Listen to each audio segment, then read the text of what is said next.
This is Talk CNY, a semi-monthly podcast by Center State CEO. We're an independent nonprofit committed to creating inclusive, equitable, and sustainable economic growth in Central New York. Join us as we meet the people and explore the projects driving the regional economy forward. This is Talk CNY, presented by NBT Bank. I'm Katie Zolkowski, Director of Communications at Center State CEO, and your host of Talk CNY.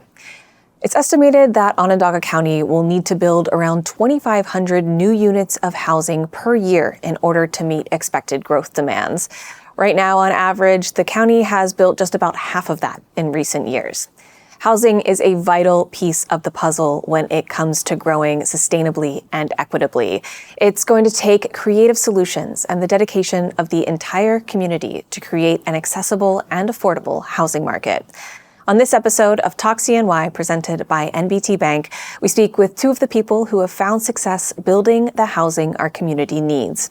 Ryan Benz, Managing Partner at ReDev CNY, and Ben Lockwood, President and CEO of Housing Visions. Ryan, Ben, thank you both so much for being here today.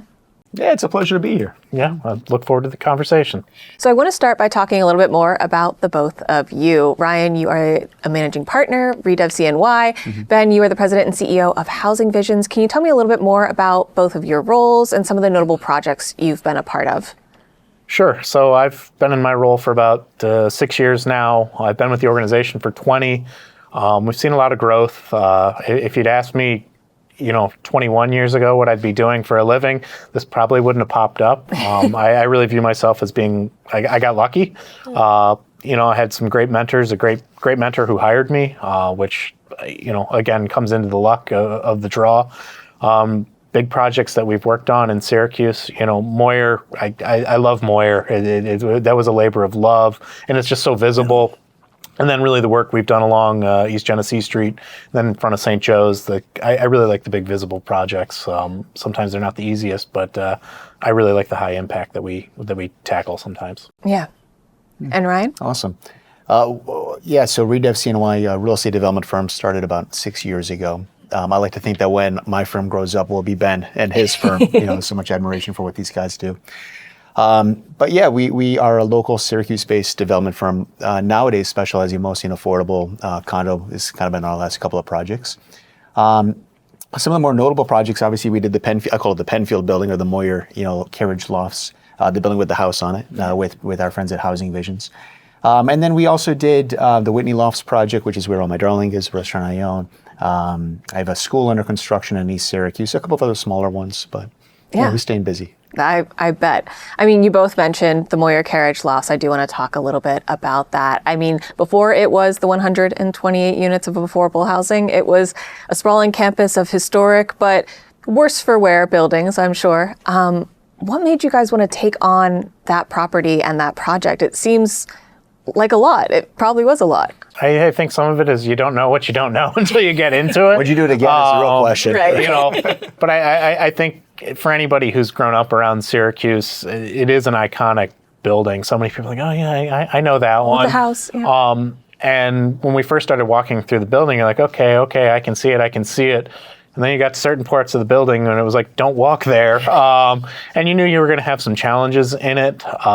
But just to be able to tackle such a big building, really kind of almost an anchor institution on the north side, to be able to help with the revitalization of that neighborhood, which still needs a push. And I think we were kind of the beachhead for some of the good work that's going on, and we want to be additive to other things that are going on in the neighborhood. Yeah, absolutely. Yeah, I'd only add, I think, as you mentioned, the anchor component. So I think that as both of our firms look for those projects that are going to spur additional development. And that Penfield building, I'm very proud to say that it's a different development team, but they're now developing the buildings across the street, as additional housing. There are historic properties over there. But I think as you look at both of our portfolios, you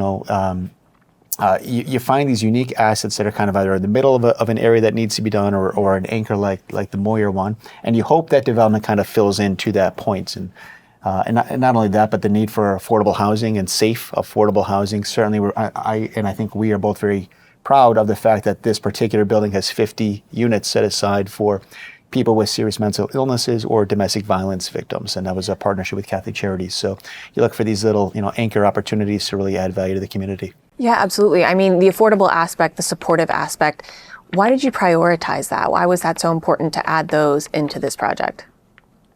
I think given the expense of the project, the physical state of the building meant it was going to take a lot of different financing sources. The low-income housing tax credit was a primary driver to be able to get this building where it was.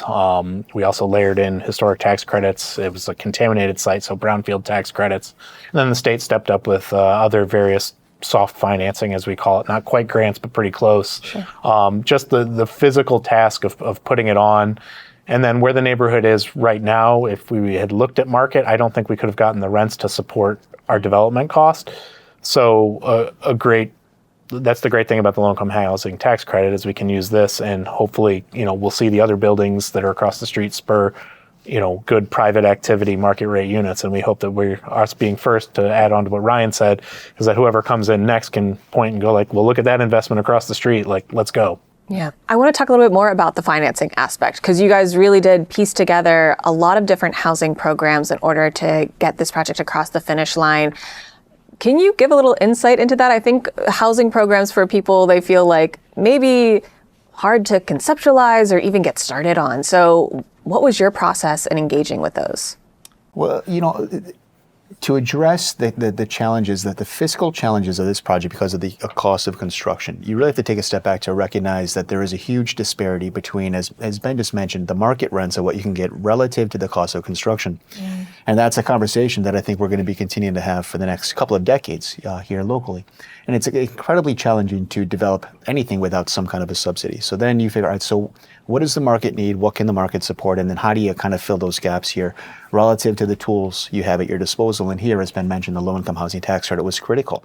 It stabilizes the neighborhood. It stabilizes the building. When you look at, and I'm also very proud again of the fact that when you look at the income mix within the building, it's actually a mixed income. We go from 30% of AMI up to 120% of AMI. Oh, great. With an average of 60%. But again, it's really intended to be that driver of mixed income, mixed livability. And you hope that spurs additional market or additional development around there in general. And then once you realize those things, then you have to find the right partners that can speak that language. And that's where Housing Visions really comes in. And I think you can speak really to that side? Yeah, so we've been utilizing the low-income housing tax credit since our inception in 1990, which at that point it was a new program. It was part of the 86 Reagan tax reforms. So when we got in, a lot of things in life are timing and luck, and I think we had good timing. Even beyond that, the church where our not-for-profit got our start, there was another member who came sort of a little bit like Ryan's as they were building other stuff. And then they were like, well, wait a minute, I can do this. And so we kind of had some natural learning and partners that were in the church that kind of guided how we got our start and got off the ground, or at least being familiar of like, yeah, this is real.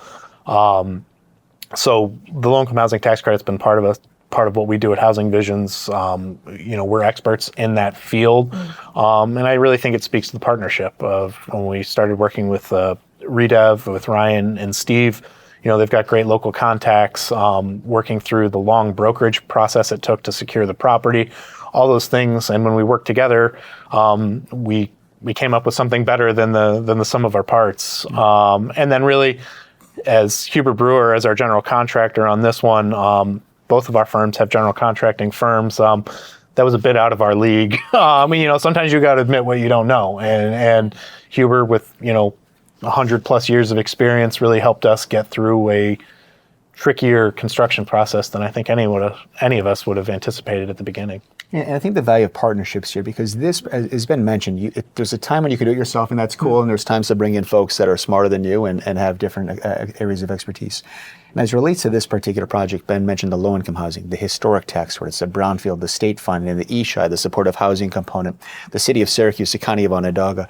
If I remember correctly, I think it was 8 or 9 different sources of revenue or of income, of private financing or debt financing in some capacity to get this project across. So understanding with each one of those, there's different regulatory agreements, there's different ways to bridge the tax credits or utilize the tax credits, or it really is, there's a reason they're the best. And I think that this project probably showed exactly why and everything that they can do.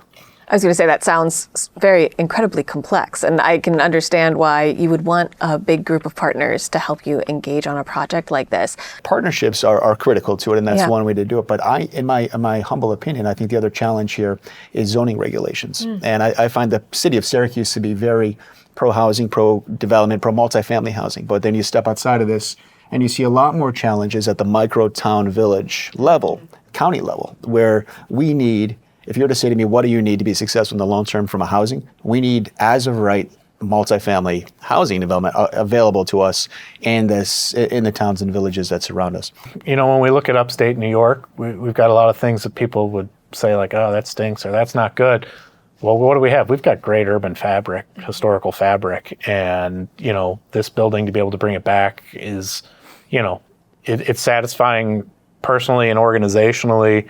But the economic incentive, the historic tax credits as a tool, both the federal and state historic tax credits, was critically important. If those didn't exist, we're more than likely having a different conversation about this building today. We're going to take a quick break here for a word from our presenting sponsor, NBT Bank. I would recommend NBT Bank to any business.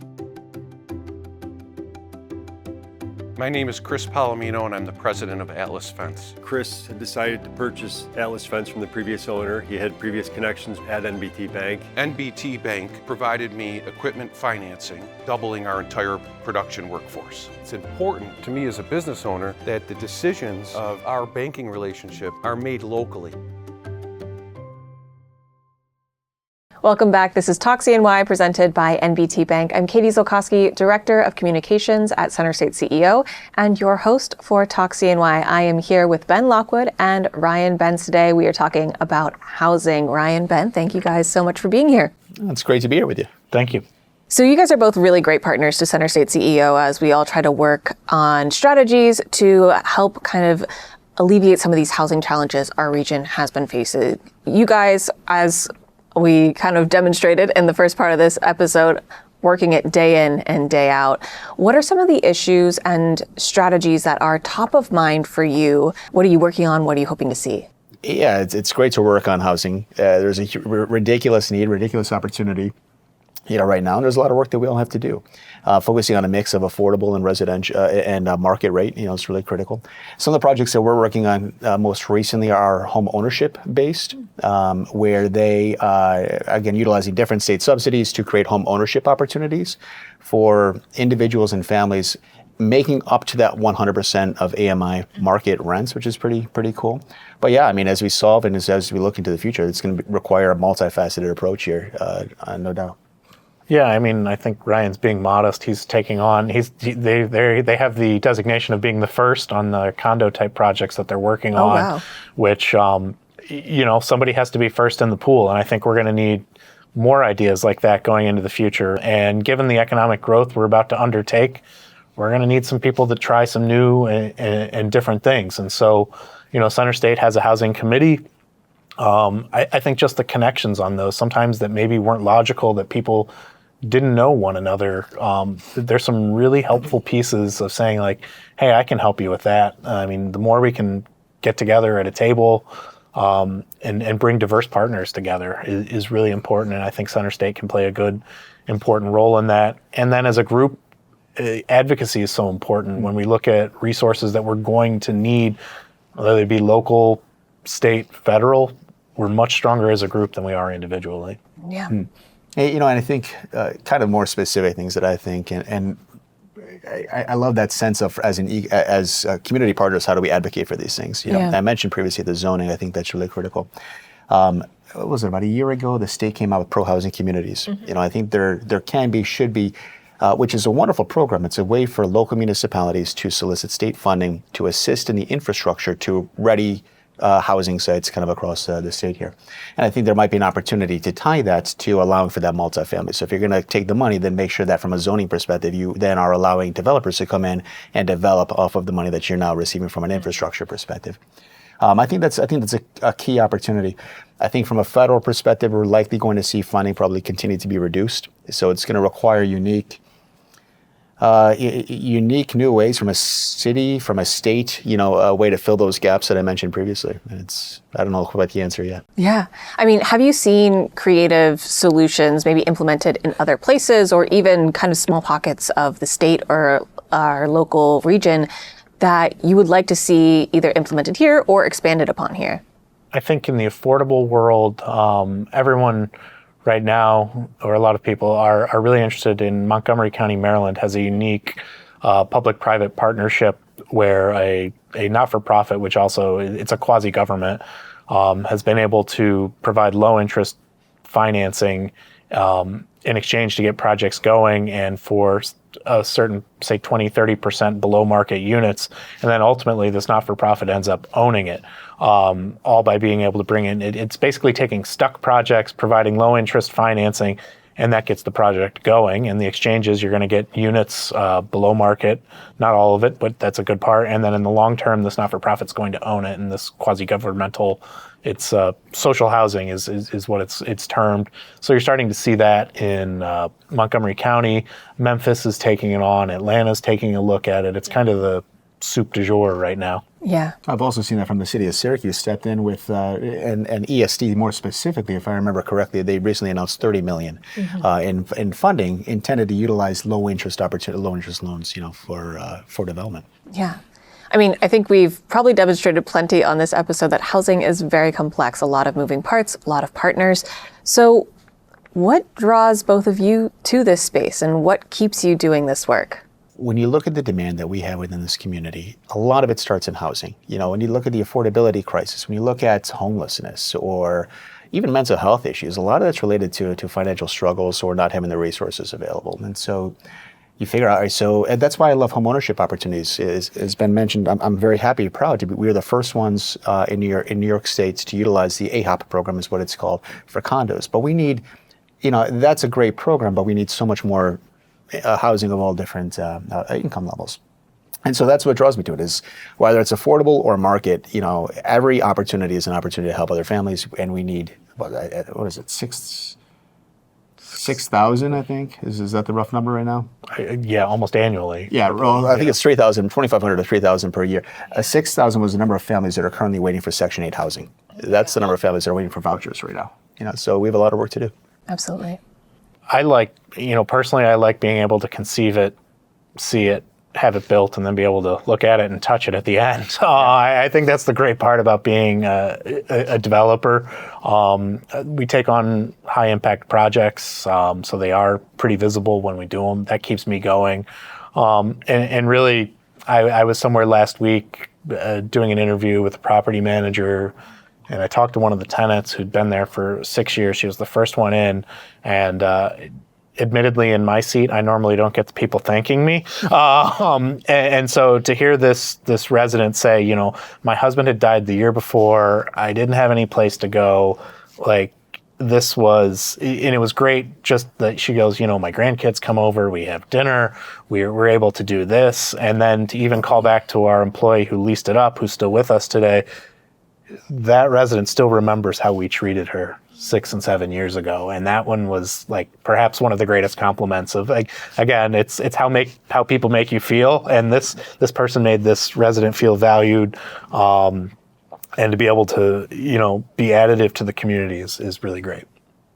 Yeah, I mean, community seems to really be at the core of both of your work. I mean, how has this community shaped what you want to add back into it? I want to see Syracuse be cool. We can't really change the weather, but we can change our attitudes. I'm born and raised here. It has been and if you'd asked me when I was 19 years old, are you ever coming back? I would have said no. But as again, luck is a key theme. We're back. I really appreciate having family here. I love the fact that in central New York, you can be just about anywhere 15, 30, 45 minutes. I think it's a great place. You can be on the water, you can ski. I think there's just a lot going for it. And I think the people help make this a great place. Yeah. Yeah, it's a city of opportunity, no doubt. And as we think about what the future looks like, we're all optimistic that it's going to be brighter, than it is. As I think about how the community shaped me, I'm from Syracuse as well. I was born in the city over on Cook Ave. Lived there for a long time, moved to Liverpool, and and I came from a blue-collar family. My father worked 1,000 hours, my mother similarly. So you think about, I think there's a correlation between taking care of your fellow man and affordable development in a lot of ways. I think we both feel a responsibility to making sure that the future is brighter for everybody, that it's equitable. Right now it's probably easy to say it's bright for your top 20% of who the county residents are, or maybe they're not, they don't have food insecurity, they're stable in their housing. And you look at the poverty rates, specifically among the city of Syracuse, the poverty rates for the number of children, more than half the children in the city of Syracuse schools live in poverty, and the poorest of the poor move 3 times a year. So how do you give the children and make Syracuse school again? You need stable housing. You need to give them emotional support through housing, making sure that they know where their next meals are coming from and that the roof is safe over their head in a safe, lead-free home, So I think it's all tied together. I think that's kind of who Syracusans are in general. We take care of each other. If you can make it through the winters here, you have a resilience, and it's going to be a resilience that we all can rise together. And I think that that's what the future demands right now. Yeah. Looking to the future, are there specific projects that you two are working on right now that you're particularly excited about? We are finishing up development on the south side and the west side right now called Creekside Landing, 50 plus units. Jubilee Homes will have some commercial space for a training center in that. What I'm really excited for, our offices are currently at 1201 East Fayette, highly underutilized piece of land. So we are going to do a redevelopment that includes 140, 150 housing units on that site, and then a new office for us. We're just in the beginning phases of that, but that's one that we've talked about it for a long time. We have a creaky HVAC system, so I'll be the first one in line to knock the building over when the time comes. That'd be a great project. Yeah. As I've hinted at, we're nearing construction on the first AHOP project, which is the redevelopment of St. Matthew's Elementary School in East Syracuse. That's 21 units. We're finishing next Friday, actually. So wow, that's so exciting. Marketing those. And those be sold, again, individuals, families, 80 to 100% of income levels. We have a project under construction with VIP Construction, another fantastic partner of ours at 1117 West Fayette Street. That's 38 units. And then we have a lot in the pipeline. We have a project in Auburn, which is in pre-development. We're working on a new building here in the city of Syracuse, which I'm planning about 60 units on that. That'll be, again, an AHOP new building off of West Street, kind of in that west side area. We have a project in Rochester, our first one out of town, which is in pre-development, and another one we're looking at as well. So we're going to continue going and trying to find opportunities. But I'll also add, though, all of these opportunities that I and we just mentioned, none of them are outside the city of Syracuse. It goes back to the zoning. So how do we make that available so that we can make sure that this is spread across the community? Yeah, I mean, zoning, I think, is such a big theme in making sure that we can have more housing supply. What are some other changes you'd like to see in Syracuse, in central New York, over the next 5-10 years when it comes to the housing landscape? Well, I'll say permitting is going to continue to be an issue. I'm very concerned about the latest budget, and what that did to the permitting office, and specifically related to third-party reviews. I'm very disappointed in the county, in the common council, as it relates to those budget cuts. We need more of that. I think I'd like to see a greater tie between those state funding that I mentioned for being a pro-housing community, and then greater density allowed as of right, which will make a big increase. And I think we need to look at, the county exec has been very strong for his demand for changing zoning. And one of the changes that I thought was interesting in Baldwinsville was they would not allow for the decrease of the size of a lot size, I think from 1 acre down to 1/3 of an acre, which significantly reduced the density. As I mentioned, development is ridiculously expensive, so you can't amortize the cost of roads and infrastructure and sewers in a lower density, like that. So I'd like to see a little bit more understanding and flexibility from some of our outer boroughs here. To the cost of construction needs density, and we need to find a way to balance those. Yeah, and Ben? When I look at what we've got in front of us, 5 or 6 years ahead of us, I think looking at some of the town centers that the county exec has proposed, I'd love to see those come off and really nail the landing on those. Good mixed use development. We've got a great blueprint here. We've got great villages in Onondaga County. If we could reinforce those villages with more housing, a little bit more density. I think that increases the viability of businesses on the first floor. So I think really looking at that, and then as we develop new town centers, I think Great Northern Mall will be a good litmus test as that comes off. And then just some of the other sites around the county, those we have the ability to create places. And that's what I all hope we keep our eye on. It can't all be single family homes, and you need great place. If you live in a single family home, and there's nothing wrong with that, I live in a single family home, you need places to go, and you need good walkable areas to go that make things interesting. Why is Village of Liverpool interesting? You've got a lake, you've got a great library, you've got great restaurants and bars. Why is Skinny Atlas great? You've got a great lake. You've got, But they're also walkable. Yeah, and like it's those are things that are great. The Dickens Christmas goes off without a hitch because it's a great walkable village. Yeah. I always actually equivocate, Syracuse to Montreal as an example. So why does Montreal get, just as cold as we are, comparable amounts of snow, but it's hip, it's awesome, it's beautiful, right? So there's nothing from a weather perspective to say that we can't be those things. But we need density, we need walkability, we need, some of those things. Yeah. That's my optimism. Well, Ryan, Ben, thank you both so much for being here today. It was a great conversation. Thank you Thanks for having us. Center State CEO's podcast, Talk CNY, presented by NBT Bank, is available on all major podcast platforms or centerstateceo.com. Additional content and clips can be seen across Center State CEO's social media channels. For new episode reminders, be sure to subscribe in your favorite podcast listening app. And don't forget to leave a quick review or 5-star rating. Thanks for listening to Talk CNY, presented by NBT Bank.